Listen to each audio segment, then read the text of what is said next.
एक बार एक बहुत बड़ा नेता एक साधु के छोटे से आश्रम में गया। वह साधु के बारे में बहुत सुना था, तो उसके मन में आया कि मैं एक बार जाकर देखता हूँ कि लोग उसकी तारीफ क्यों करते हैं। जब वह आश्रम में गया तो वहाँ पर एक छोटा सा कमरा था जहाँ पर एक कालीन बिछा हुआ था। वहाँ पर कुछ लोग नीचे बैठे हुए थे और कुछ साधु जी के सामने बैठे हुए थे। कुछ सवाल जवाब चल रहा था। वह नेता उस आश्रम में आया और उस नेता के साथ में 4 बॉडीगार्ड भी थे और उसकी यह आदत थी कि जहाँ भी वह जाता था लोग अपनी जगह से खड़े हो जाते थे और उसकी तरफ देखते थे, हाथ जोड़ते थे और सर झुकाते थे। लेकिन यहाँ पर ऐसा कुछ नहीं हुआ। साधु व्यस्त होने के कारण उसकी तरफ देखा तक नहीं। तभी नेता को लगा कि यह मेरी बेइज्जती है और वह इस बात से गुस्सा हो गया। नेता ने थोड़ा गुस्से से साधु को बीच में काटते हुए कहा, मैं आपसे कुछ कहना चाहता हूँ। साधु जी ने उसकी तरफ देखा और बोला, आप थोड़ी देर रुकिए, पहले मैं इनके सवालों का जवाब दे दूं, उसके बाद मैं आपसे बात करता हूँ। तब तक आप अगर चाहो तो आप बैठ सकते हो। बस साधु का इतना कहने की ही देर थी। नेता का चेहरा गुस्से से लाल हो गया और फिर उसने सारा गुस्सा उस साधु पर निकाल दिया। अभी तक वह नेता बहुत तमीज से आप कहकर बात कर रहा था, लेकिन अब वह तू तड़ाक पर उतर आया।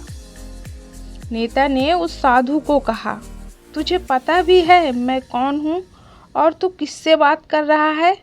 साधु ने उसकी तरफ देखा और कहा, मुझे इससे कोई फर्क नहीं पड़ता कि आप कौन हैं, लेकिन आप जो भी हैं, अगर आप चाहते हैं कि मैं आपके सवालों का जवाब दूं, आपसे बात करूं, तो आपको कुछ देर रुकना होगा। और साधु की यह कहते ही नेता गुस्से से पागल हो गया और वहीं सबके सामने चीखने चिल्लाने लगा, अब मैं तुझे तेरी असली औकात दिखाऊंगा। तूने मुझसे पंगा लेकर ठीक नहीं किया। तुझे पता भी है मैं तेरे बारे में क्या सोचता हूँ? साधु ने फिर नेता की तरफ देखा और बड़े ही प्रेम से कहा कि मुझे इससे कोई फर्क नहीं पड़ता कि आप मेरे बारे में क्या सोचते हैं। आप जो चाहे वह मेरे बारे में सोच सकते हैं। फिर नेता ने उससे कहा कि तू चाहे सुनना चाहता है या नहीं, लेकिन मैं तुझे यही सब के सामने बताऊंगा कि मैं तेरे बारे में क्या सोचता हूँ। तू कोई साधु नहीं है, एक बहुत ही घटिया इंसान है। तू एक ढोंगी है, पाखंडी है और यहाँ जितने भी लोग बैठे हैं उन सबको बेवकूफ़ बना रहा है। तेरा बस एक ही मकसद है, इन लोगों की जेब में जितना भी पैसा है वह सब तेरे पास में आ जाए। तू अपने फ़ायदे के लिए इन लोगों का इस्तेमाल कर रहा है और अब मैं तुझे नहीं छोड़ने वाला हूँ। पूरी दुनिया के सामने तेरा पर्दाफाश करके रहूँगा। लेकिन उसके इतना बोलने के बाद भी हल्की सी मुस्कान उस साधु के चेहरे पर बनी रही। यह देखकर वह और भी तिलमिला गया और उसने कहा, अब बहुत हो गया, अब मैं यहाँ 1 मिनट भी नहीं रुकने वाला। लेकिन अभी भी तेरे पास मौका है।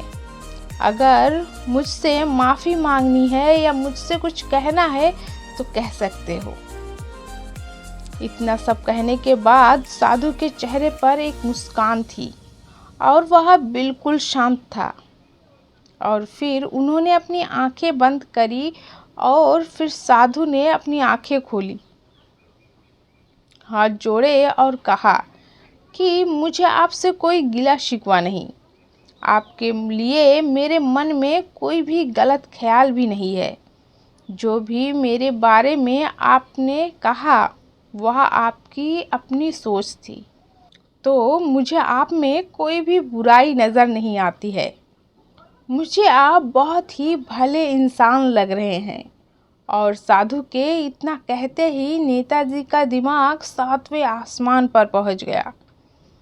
उसके चेहरे पर एक अजीब सी खुशी थी, क्योंकि उस साधु ने वही कहा जो बाकी सब लोग उस नेता को कहते हैं।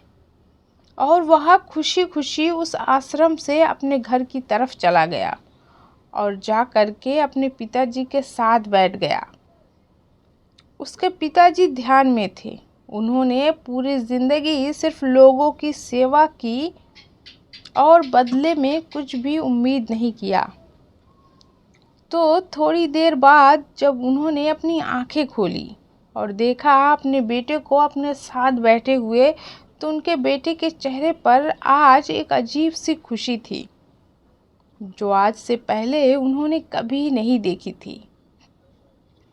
फिर उसने एक एक करके सब कुछ बताया कि ये आज क्या हुआ, किस तरह से वह आश्रम गया और वहाँ पर क्या हुआ, उसने क्या कहा और साधु जी ने क्या कहा।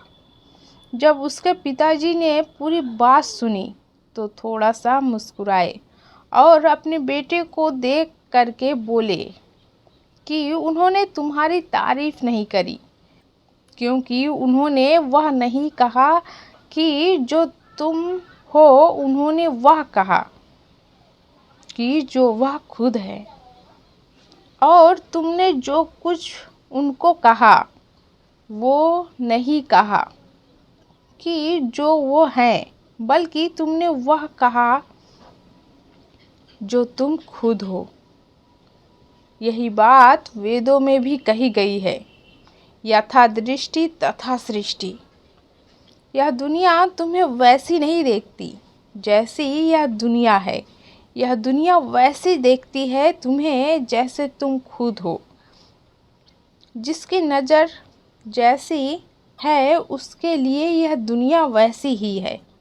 तो अगर तुम अपनी दुनिया को बदलना चाहते हो तो उसका सिर्फ एक तरीका है, अपनी नज़र को बदलो।